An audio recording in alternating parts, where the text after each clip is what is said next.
This video is the second of two on the overview of the interface. Want to take a look at the tab bar, which has your tabs that reveal your score and parts, and that's this line across here. You can see we have numerous tabs in it already, and this view is called the music area, and it's common to set up once you start writing music, and always in write and engrave. Let's go back to write for the moment. So to change your view in the music area, simply select a different tab. If you want a selected tab to have a different view, change your view with the layout selector. You can certainly have duplicate views. Here's another full score, as we've seen in the previous video. You can certainly duplicate or triplicate or more any view you'd like. You can rearrange the order, just click and drag, and you can remove the tab simply by clicking on the X.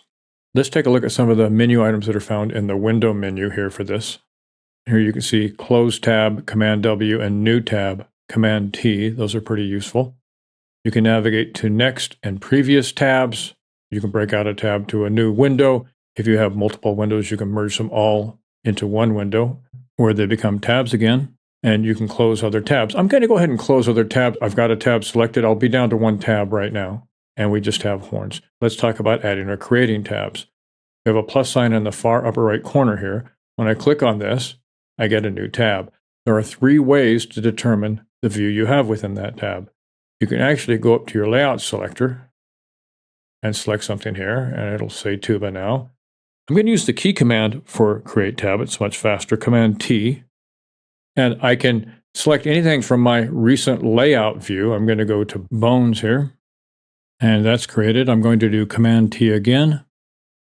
And here we have a full list of all our layouts, so you can always navigate through here. Let's select cello. Double-clicking brings that up. And let's change that view to full score. If we want to remove a tab, we can click on the X or Command W. Let's take a look at an area down at the very bottom here that's called the status bar, and that's going across here. And our first item here on the left is the Rhythmic Grid Selector. And if we click this up, you're going to see a variety of different note values. And whatever note value you have selected will affect where you input notes and how you adjust the length, amongst other things. You can think of it as a type of quantization, if you will. So let me set the value to an eighth note. And I'm going to go up here and double click to get note entry. You can see as I move around, here's my note grid. We're in 3/4, we have eighth notes. Let me just quickly go back here and select 16th notes. And now you see we have 4 subdivisions per beat. Let me hit escape to get out of this. Next item I have is a status display. And let me go ahead and add a note without explanation or apologies here. Hit escape to get out of note entry. With this note selected, we can now see properties of the note. We know it's a concert pitch note. It's in bar 1, and the pitch is G3. Additionally, we see that it's an upstem voice 1 note assignment. Let me select a rest. We still see we're in concert pitch. It's in bar 1. We can see it's a rest. It's in the upstem voice 1.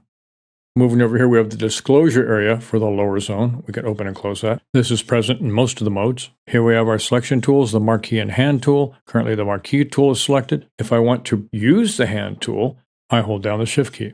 The converse is also true. If you have the hand tool selected and want to use the marquee tool, simply hold down the shift key for that. The marquee tool is what's going to give your selection. And by holding down shift, I can get the hand tool, and this will allow me to move the view of my score. Not a lot of range of motion here available in this look. So let's talk about our look. We can go down here to the view type selector, and you have a choice of page view or galley view. Let me switch to galley view. And now if I hold down the shift key and get the hand tool, you can see I can easily move the score across my viewing area. Next, we have page arrangement options. These are basically the way to look at single pages and double pages. And none of these will work unless you're in page view. Let's go back to page view. I'm going to go ahead and click on our first view, which is spreads horizontally. Let me zoom out a little bit to better show our pages here. And spreads horizontally displays pages in pairs as 2-page spreads.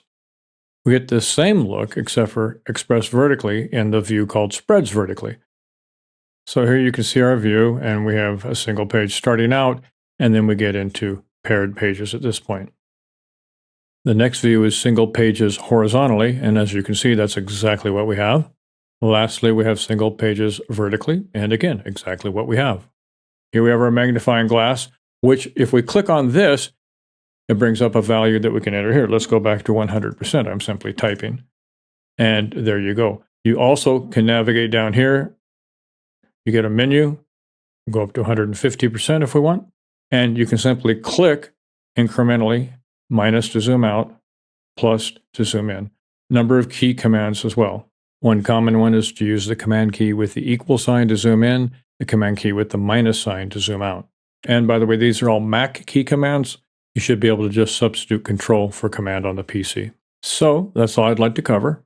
Hope this gives you a tip or trick or two, and we'll catch you on the next one.